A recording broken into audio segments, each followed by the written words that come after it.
Sabi nga nila lahat ng parte ng katawan natin interconnected. Kaya naman kahit ang dila natin, kayang magbigay ng clues kung ano ang kalagayan ng health mo. Yan ang pag-uusapan natin dito sa Emergency. To tell us more about what our tongue tells us about our health, kasama natin si Dr. Ray Salinel, ang infectious disease specialist. Ayan. Good evening, Doc. Good evening.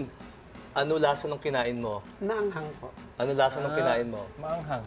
Ano lasa ng kinain mo? Masarap. Ano lasa ng kinain mo? Masarap.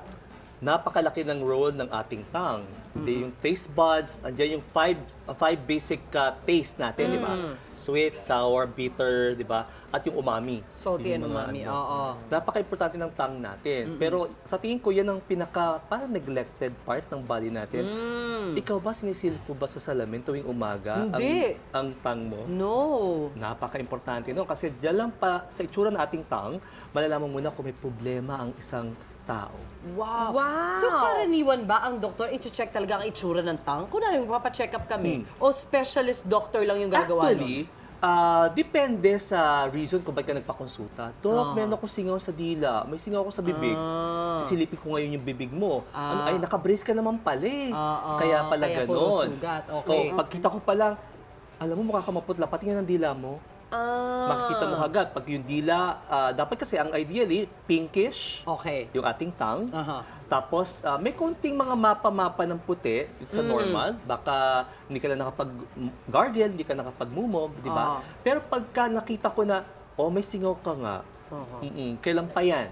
2 linggo na to, hindi na nga ako makapagsalita ng maayos eh. Kasi napakalaki ng role ng tongue sa boses natin, sa ating pagsasalita. Yes. Di ba? So, marami pong ibig sabihin yan. Like for example, kung masyadong mapula, kulang ka siguro sa vitamin B complex or folic acid, kulang ka sa, kung maputla, kulang ka sa iron. Okay? Kumusta ang hormones mo? Kumusta ang iyong menstruation? Yung mga ganung tipo. Okay. Kung masyado naman siyang maputi, ano ba yan? Masakit nga po lumunok, Dok eh. Eh baka naman yan fungal infection, oral thrush, o ikaw ba yung naninigarilyo? Ayan, makikita mo yan sa yung tongue. Dok, pasensya na po kasi po nagreklamo na po yung boyfriend ko kasi po may halitosis daw ako. Oo. Bad breath. Sa tongue din yan. Sa tongue din yun. Pwede rin makita sa tongue yun. So, napakarami po ng itsura ng tongue na pwede magsabi na may problema ka sa kalusugan. Wow. Ayun naman. Doc, ano naman yung causes mostly ng singaw? Bakit nagkakaroon ng Marami. singaw? Hormonal imbalance.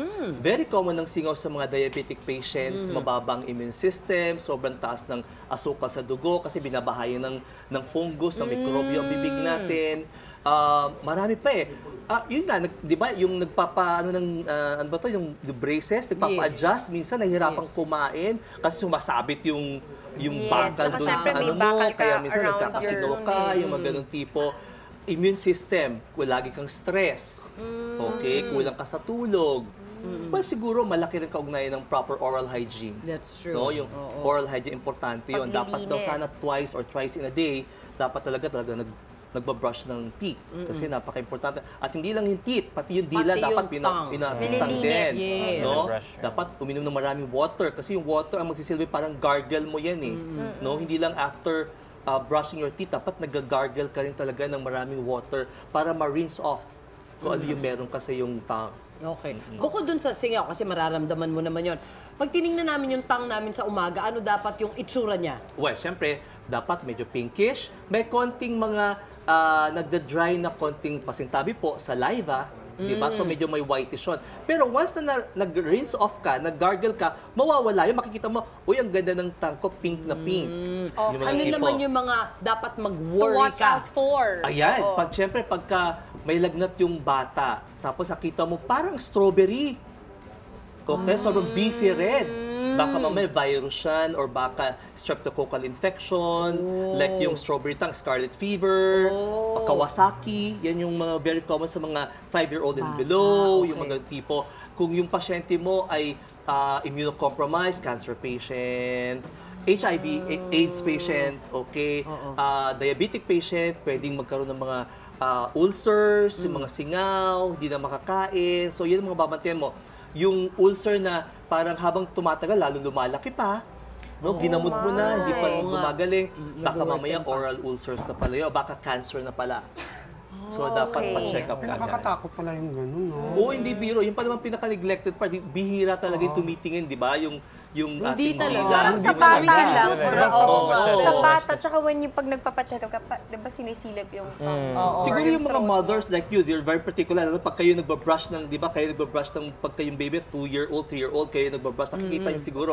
Pero pagka, minsan tayong adult, parang minsan, hindi mo na napapansin siya yun. Di ba? papansinin Kailangan ka eh. mag-brush lang ng teeth and that's enough. Oo, Simple right. lang yun. Pero dapat talaga, sinisilip natin yung ating tahang miski once a day. Silipin mo lang. Oh, interesting. Or every time you brush your teeth. Yes, Di why ba? not? That's the Tsaka perfect minsan time lang to din do naman it doon. eh. Yung mga katulad natin na parating nagsasalita, kailangan natin parating makipagkita sa Totoo yun. ENT talaga. Totoo Kasi, yun.